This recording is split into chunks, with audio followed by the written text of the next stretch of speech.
सोचिए, बॉम्बे रोड पर एक एकदम सुनसान गैस स्टेशन, रात का घना अंधेरा और एक नौजवान अर्जुन जो पैसों की मजबूरी में वहां रात की नौकरी करने पहुंचता है। उसे तो लगा था कि ये बस एक और आम सी रात होगी, लेकिन वो ये नहीं जानता था कि ये गैस स्टेशन, ये आखिरी पड़ाव उसकी पूरी जिंदगी को हमेशा हमेशा के लिए बदलने वाला है। तो चलिए अर्जुन की उस एक भयानक रात की कहानी को परत दर परत खोलते हैं और देखते हैं कि उस रात के अंधेरे में कौन सा खौफनाक सच छिपा हुआ था। जैसे ही अर्जुन काम शुरू करने वाला होता है, उसके हाथ लगती है एक पुरानी सी डायरी। अब ये कोई मामूली डायरी नहीं थी, नहीं, इसमें लिखे थे कुछ बेहद अजीब और सख्त नियम। मतलब ऐसे नियम जिन्हें तोड़ने के बारे में कोई सोच भी नहीं सकता। जरा इन नियमों के बारे में सोचिए। किसी से उसकी मंजिल मत पूछो, ठीक है। बंद हेडलाइट वाली गाड़ी को कुछ मत कहो, ये थोड़ा अजीब है। और सबसे अजीब, सुबह 3 बजे के बाद चाहे कुछ भी हो जाए, बाहर बिल्कुल मत झांकना। कुछ भी होने से पहले ही इन नियमों ने एक अनकहे डर का माहौल बना दिया था। और देखिए, ज्यादा वक्त लगा भी नहीं जब इन अजीबोगरीब नियमों को परखने का मौका आ गया। अर्जुन की शिफ्ट अभी शुरू ही हुई थी कि रात के सन्नाटे को चीरती हुई एक गाड़ी गैस स्टेशन में आकर रुकी। उस गाड़ी की हेडलाइट्स पूरी तरह से बंद थी, ठीक वैसा ही जैसा दूसरे नियम में लिखा था। अर्जुन के दिल की धड़कन तेज हो गई, पर खैर उसने हिम्मत जुटाई और गाड़ी की तरफ बढ़ गया। गाड़ी के अंदर से, जहां घुप अंधेरा था, एक एकदम सपाट बेजान सी आवाज आई, टंकी फुल कर दो।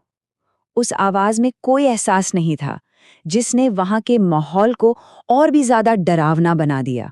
और फिर जब पैसे देने के लिए गाड़ी की खिड़की से एक हाथ बाहर आया, तो अर्जुन की तो जैसे सांस ही रुक गई।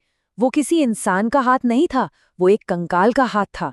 और उससे जो नोट मिले वो इतने ठंडे थे जैसे किसी ने बर्फ थमा दी हो। अब कोई शक नहीं बचा था, यहाँ कुछ बहुत ही गड़बड़ है और उसे तीसरा नियम मानना ही होगा।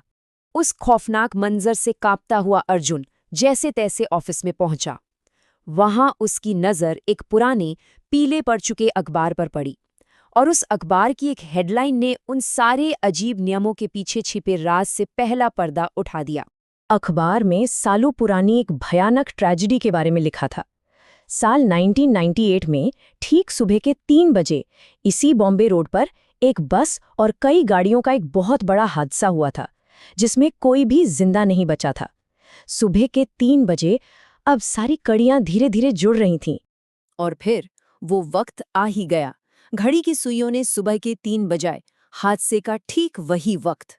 अब बारी थी सबसे जरूरी और सबसे खतरनाक नियम की परीक्षा की।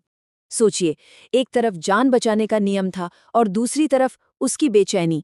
बाहर से अचानक कई गाड़ियों और लोगों के बात करने की आवाजें आने लगीं। अर्जुन को लगा कि उसके ग्राहक जा रहे हैं। आखिरकार डर पर उसकी जिज्ञासा हावी हो गई और उसने वो एक गलती कर दी। उसने बाहर झांक कर देख लिया। लेकिन बाहर जो उसने देखा वो किसी भी बुरे सपने से कहीं ज्यादा खौफनाक था। वहां कोई लोग या गाड़ियां नहीं थीं, बल्कि धुएं जैसे काले साए थे, जिनकी आंखें हरी चमक रही थी और वो पूरे गैस स्टेशन पर मंडरा रहे थे। बुरी तरह घबराकर अर्जुन ने अपने दोस्त को फोन मिलाया, लेकिन लाइन के दूसरी तरफ से कोई और नहीं, बल्कि वही बेजान आवाज गूंजने लगी, टंकी फुल कर दो, टंकी फुल कर दो। वो चारों तरफ से घिर चुका था। ये डर इतना ज्यादा था कि अर्जुन वहीं बेहोश होकर गिर पड़ा। जब अर्जुन की आंख खुली तो सुबह हो चुकी थी। गैस स्टेशन का मालिक नवीन सिंह उसके सामने खड़ा था। और फिर नवीन ने जो राज खोला वो हैरान कर देने वाला था। उसने बताया कि ये नियम अर्जुन की हिफाजत के लिए नहीं थे, बल्कि ये मुर्दों की दुनिया के साथ किया गया एक नाजुक सा समझौता थे।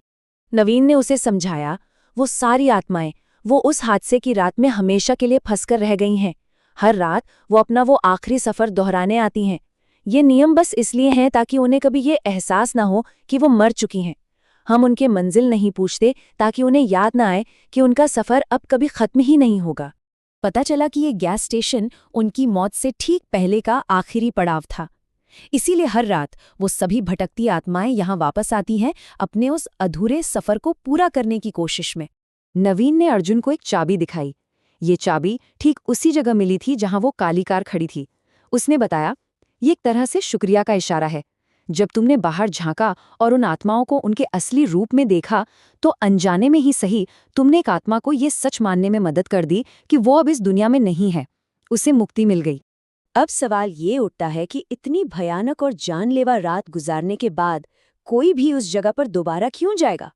पर अर्जुन गया। जब उसके दोस्त ने उससे वजह पूछी तो अर्जुन ने बस एक बात कही, कुछ इंतजार कभी खत्म नहीं होते और मुझे आज भी इंतजार करना है। वो किसका इंतजार कर रहा है? ये एक ऐसा राज है जो शायद उसी भूता गैस स्टेशन में हमेशा के लिए दफन रहेगा।